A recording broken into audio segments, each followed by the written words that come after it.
What's up, guys? Welcome back to the channel. Boy Lee Bird here.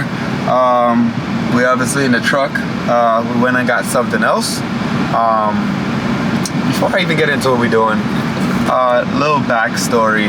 A friend of mine from Qatar, was battling cancer, passed away. He always wanted his uncle to come to my shop, and his uncle's finally here. So we needed something to take him drifting besides like the FD car and something crazy. So we're gonna be building something new. So I had this idea of like making a seat time car again, and I just kind of like, it was like an idea, but now it's kind of like in full gear right now because he's here and he's gonna be leaving soon. So we're gonna make a quick seat time car.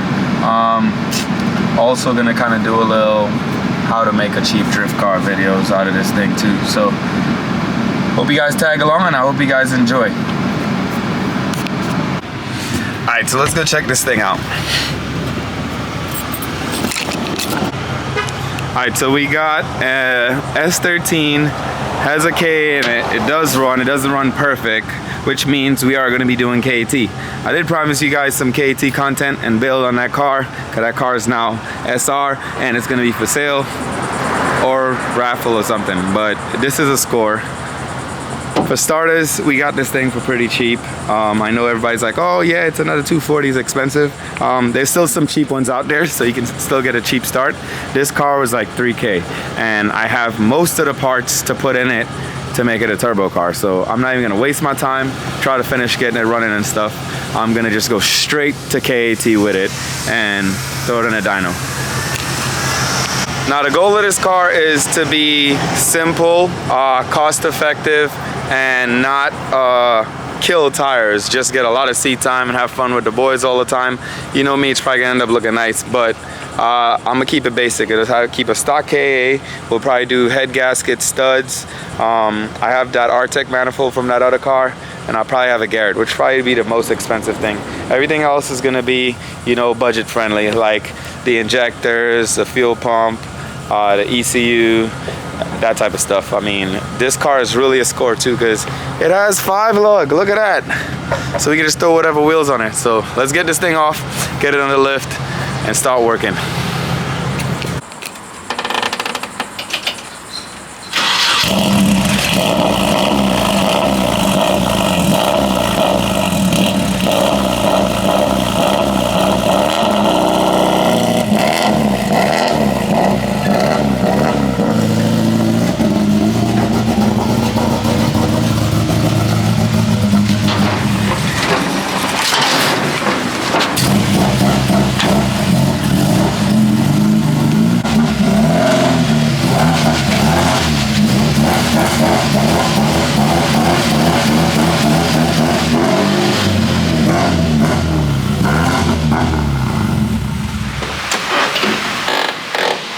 That's fine. Alright, so car's in here and on the lift, and I already see goodies. It already got a turbo drain on the pan. So we went in there. Means we don't gotta do the oil pan or remove it. It got some headers we can probably sell. Anybody need some KA ISR headers? It already got a wideband, and it got a brand new exhaust. So mostly there. It got all arms and it got it welded. I mean, if I go hard, I can be drifting this thing within like a day or two.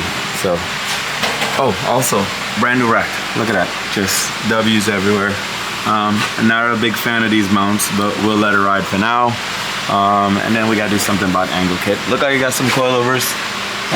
Look a bit old, the oldest style Megans, but hey, can't complain. We already got holes for turbo, piping and stuff, so we're gonna make all that work. Got one over here also. Looks like they did some patchwork, but trying to get this thing up and going quick. Also got a machine motor radiator. Thanks. W. To speed things up, we still have the intercooler piping kit from the Gold car when we was gonna do the turbo setup, but we got a little bit of a dilemma with the turbo.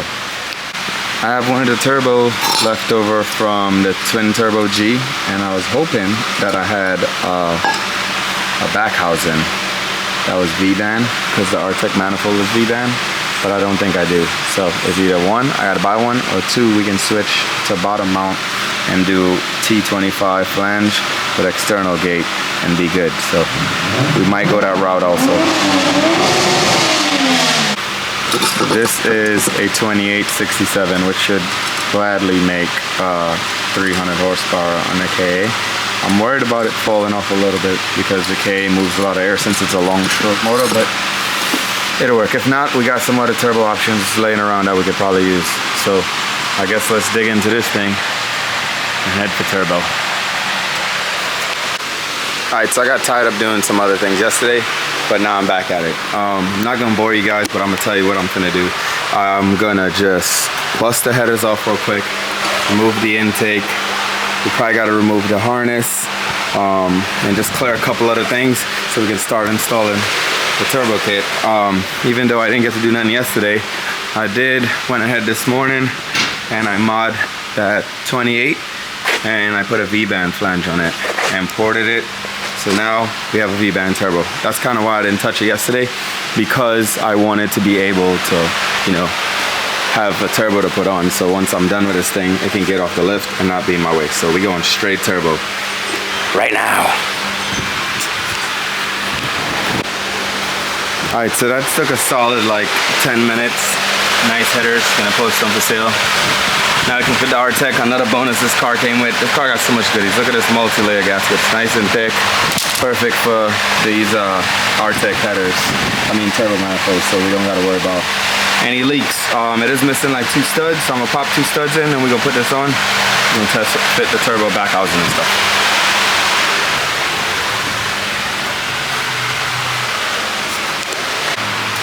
Alright, so update.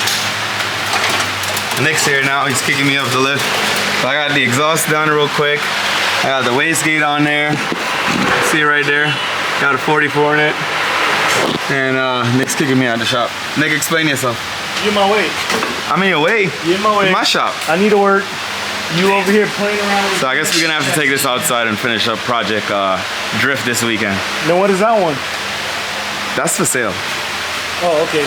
That's Uncle over there, guys. 13? We'll introduce you. I don't know if he's camera shy.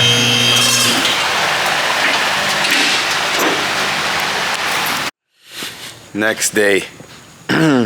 So Nick kicked me out last night. I did a lot of work outside. It was hot. It was sweaty. I was getting bit by mosquitoes. But I got a lot done. Hayden actually came by and he gave me a hand. So we got the radiator in and I got the intercooler pipe finish. So intercooler pipe in is 100% finished. I made a little intake. Starting to look real cool on here. It's killing me how crowded it is, but you know, with crunch time, you gotta make things happen. I just had to modify the piping a little bit from the old car to get it in here. And as you can see, guys, the down pipe and all that's there. So now, the next key thing we're gonna need is an ECU. So for little budget builds like this, no better than to do a standalone. So you can grab one of these things off of Facebook Marketplace or eBay, like $500-600, full control standalone, and it's plug and play. All you gotta do is add a map sensor. So I've been using these for years. All the KT cars we make, we use them. CJ's cars on one, Cookie cars on a Haltech, but Haitian car used to be on one. Sean's car, Kyle's car, all of them is on this, and we run straight E85, and that helps keep the stock KA alive. So there goes the secret, guys. Get one of those and it just plugs in, you wire in a map sensor and it should run. So let's do that now so we get this thing up and running and hopefully make it over to the dyno. We still got fuel pressure regulator and some injectors we got to put in this thing, but let's get it up and running first.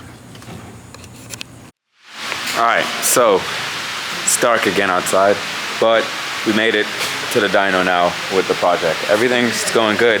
Things I did off of camera, just because I'm working in between working, you know, I'm not recording, but I will explain everything that I did. Now, I got some 740cc injectors, and I had like a used Turbo Smart FRP. Then I also put a relay for the fan, and I fixed the wiring here a little bit, and it's up and running. It's running pretty good. Wire that relay to the AEM so you control the fan. But now we're gonna get some pulls in and see what it's making and how good she's running. Let's get to the pulls. And he nicks back again. But anyways, let's dyno this bad boy. If it make 250, 280, I think it's on like 10 pound, I'll be good. I already like strapped it and rolled it and made sure everything was good. Now we're gonna get straight into just doing some pulls. Alright guys, so no pulls right now. I did one pull and I didn't think about this. The clutch is slipping. So we got into some power right there. As soon as you punched it, as you can see right there, as soon as the turbo spool, it just slipped the clutch and send it on. It made nothing crazy. The torque camber obviously does match, slip the clutch. Plus I did this was fourth, where I have the dyno calibrated, and this is third. I was just trying to see if it would at least hold it in third. It won't, so it is what it is. We gotta put a clutch in it now. All right. So the good thing about having a shop and all those parts I saved that I never want to sell is I have a competition flywheel, a competition pressure plate from an SR. I have an RB25 disc, and I have an RB25 spec flywheel. This combo right here should hold about like 400, so we shouldn't have a problem. For UKA guys that don't know, you can put obviously RB flywheel, and then you can take the bigger disc clutch compared to like a stock KA clutch, because it's a lot smaller. This takes a lot more power, but if you don't have this setup, you can use a stock RB25 clutch or 300ZX clutch, and that should be good for like 400 horsepower also. So as soon as these boys get off the lift, I'm gonna pop a clutch in this bad boy. No sleep again. Let's go. Alright, so this is the clutch it had in it. See how tiny it is compared to that other one. We got a clutch put in real quick last night. Car's back on the dyno today. Let's get a couple pulls, see what she makes. It's on 10 pounds, so nothing crazy. 300, 280, whatever. Just enough for us to rip around.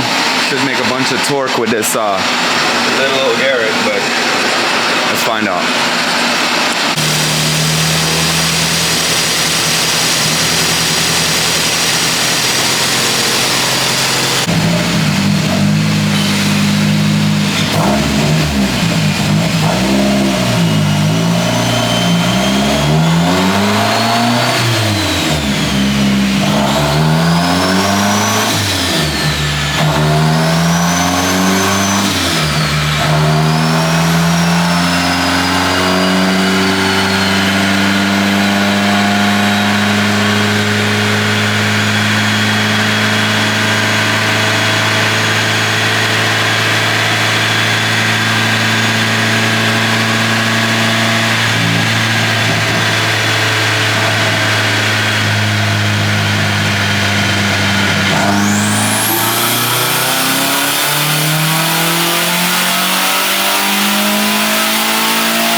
Alright, that's perfect. Alright, so just as I expected, makes 301 horsepower and 219 torque. It makes torque real nice and early, and it kind of holds it damn near all the way. So that's sweet. Can't say I'm impressed. I'm lying, I'm impressed. This is actually really good. This is gonna be a real fun car to drive, because no matter where you hit it, it's gonna blow the tires off. So we'll call it an end of the video right there, because now we obviously got to go test the car and, you know, make sure everything's good, because I guess it has drift and coffee on Sunday, so we get to go test this thing out at an event. Uncle will get to drive it for the first time, so we still got to see if we can find an angle kit really quick, an e-brake, brake heat shield, a couple other things. We're not trying to make it look pretty, we just need it to pass tech and be able to drive all day. So See you guys next one. I hope you guys enjoy. Let me know if you got any questions about Ka24de and stuff. If I missed anything, you know, I'll be happy to fill you guys in because I want more Ka24des out there because these are really fun motors and still affordable. Later.